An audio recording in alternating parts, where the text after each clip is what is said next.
madam. I want a glass of water. About 3 drinks ahead of me. I'm going to have to catch up. Well, at least he wasn't late for the wedding. Not for George. He was 4 hours late. The plane was fogged in. Very well. George, how are you? Oh, I'm pretty good. All right, good. Happy anniversary. How quickly they stop being lovers. Here, I'll see you. I didn't know. It's a secret gift. Let's see. To Ellen on our 20th wedding anniversary, love, Arthur. How romantic. Oh, it's gorgeous. Beautiful. Just beautiful. Oh, dinner's ready. Thank you, Mary. Right? All right.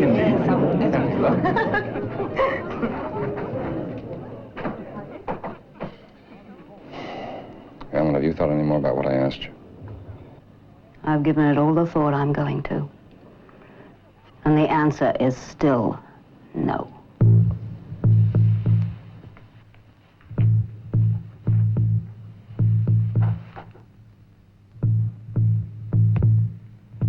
One would think in these days of automation, jet planes, free love, swinging singles, group sex, that a man like Arthur Randall would be joyful at his 20th wedding anniversary. That he and his bride should have survived 20 years of trials and high points should be a source of pride. His friends seem happy enough to be part of the celebration. One wonders what the conversation was, why the emphatic no, what the unrest is behind Arthur's smile, and where it will lead to.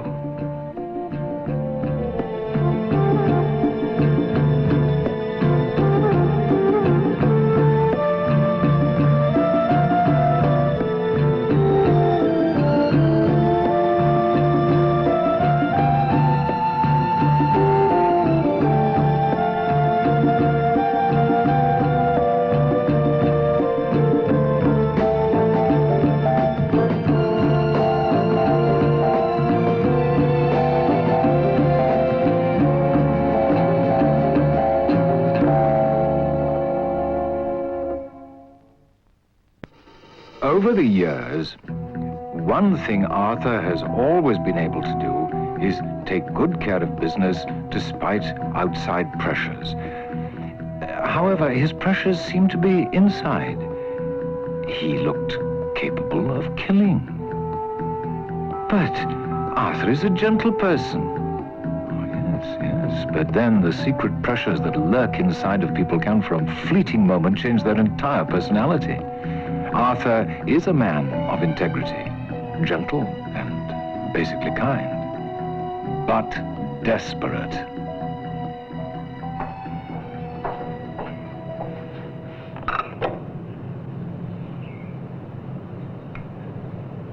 Ellen, you're going to have to come to some kind of a decision. There's nothing I have to do.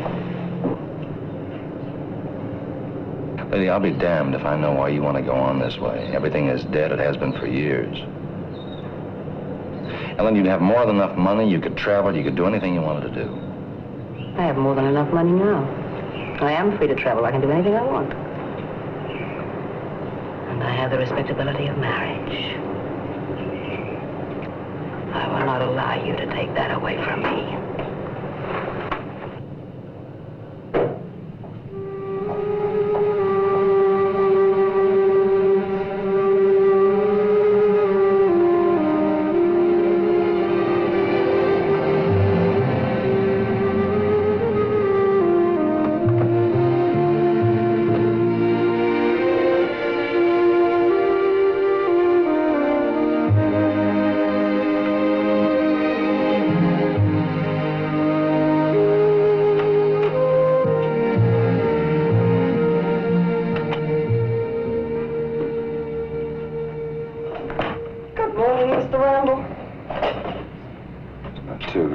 She said no. My wife has a very limited vocabulary. Wait a minute. Why didn't you take it so lightly? Because I'm going to fix it. It all worked out.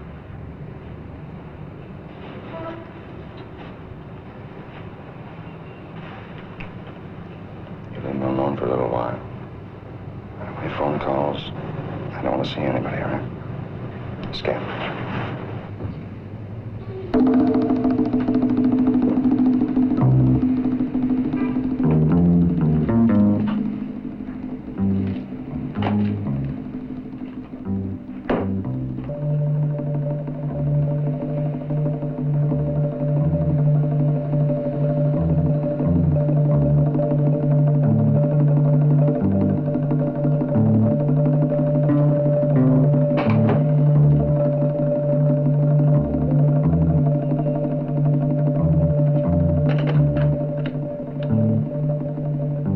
Yes, darling. Where'd you get me? Oh, no, wait a minute, never mind.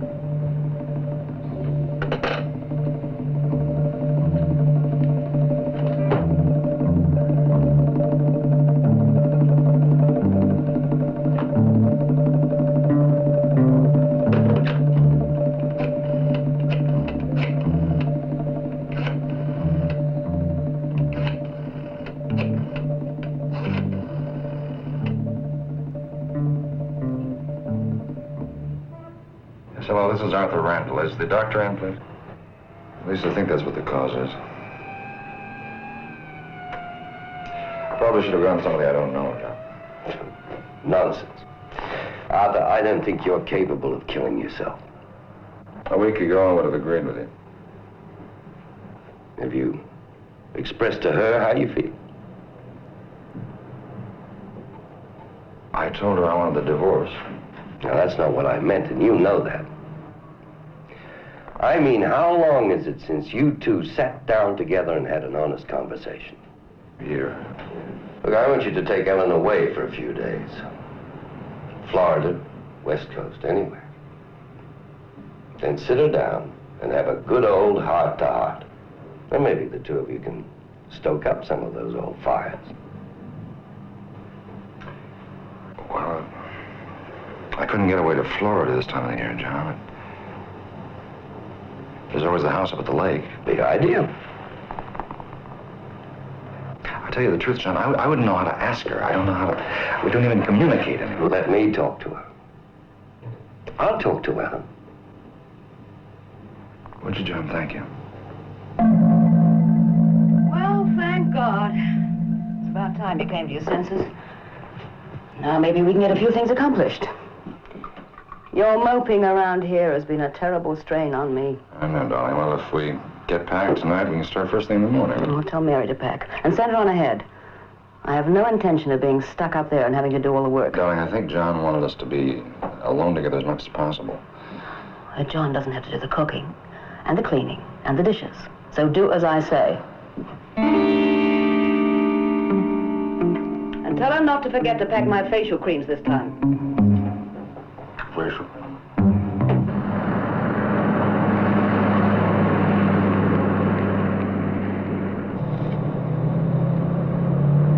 I don't like the drive up here. I never have. And you know that.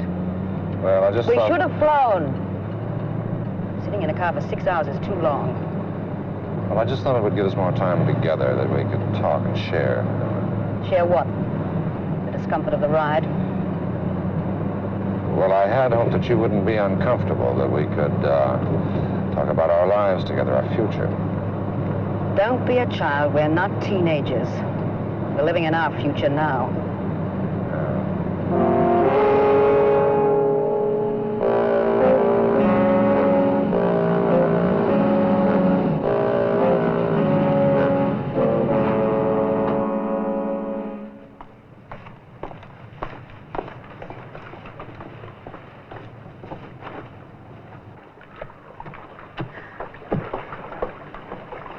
I don't feel up to this at all.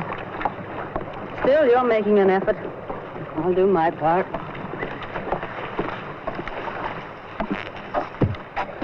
I appreciate that, Dave.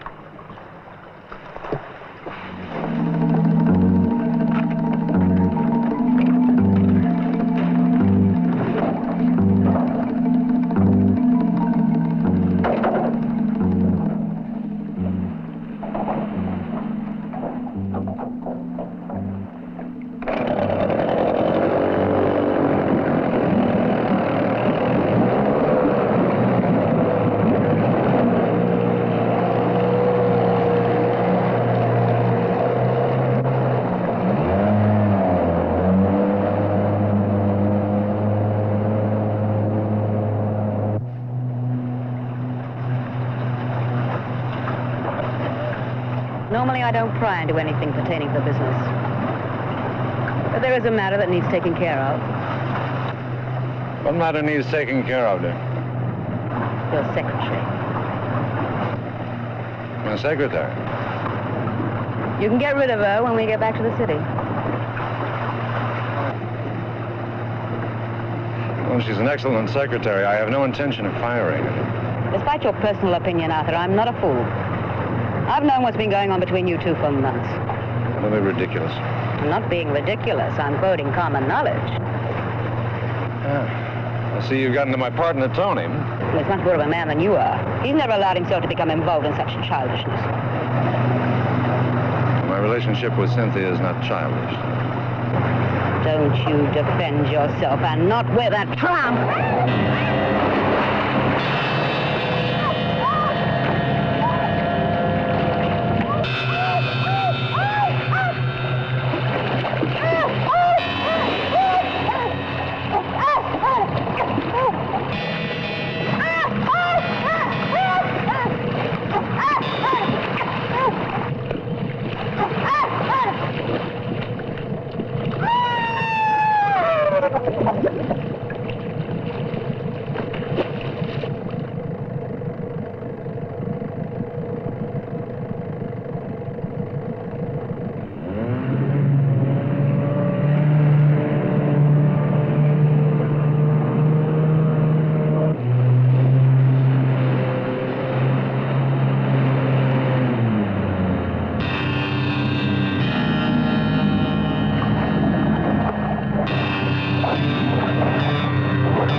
Your shirt was in the middle. You know, they've never found the bottom of this lake out in the center. I guess that makes finding your wife impossible.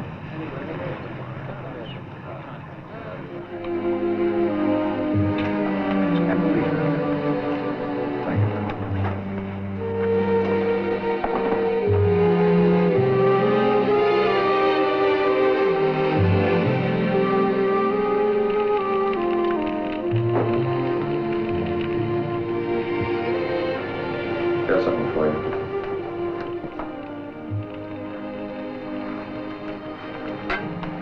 This is to you.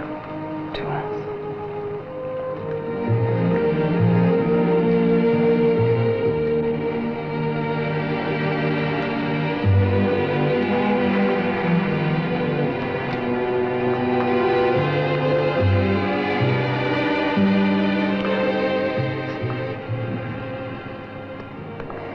I suppose I should feel guilty and rotten, but I don't. I feel like a great burden has been lifted off of me.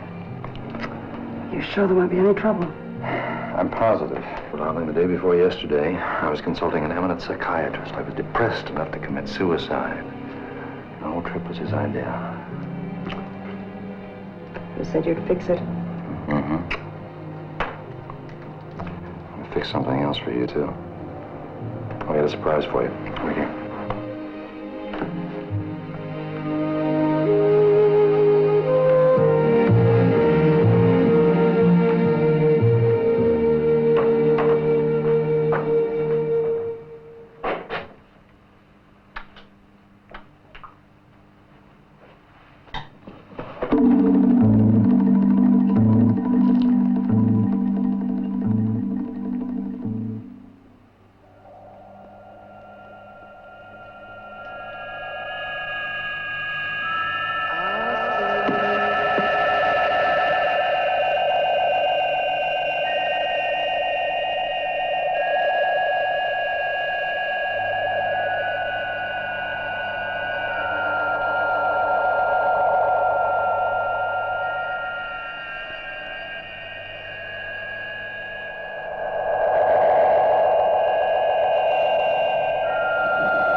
She's alive.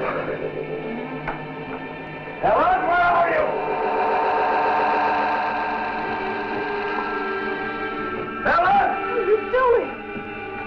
I don't know what you're doing, but I think you flipped your lid. Call me tomorrow when you've settled down. She's alive. Helen!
Arthur's case is not unusual. Many people are driven to desperation by what are just day-to-day frustrations to others. Oh, yes, his solution was harsh. But what part did destiny play? Why was the Randalls' getaway cabin on the shore of a bottomless lake? What is in the lake? So, until we meet again, this is Anthony Quayle, reminding you that there is a touch of evil in all of us. Good night. Pleasant dreams.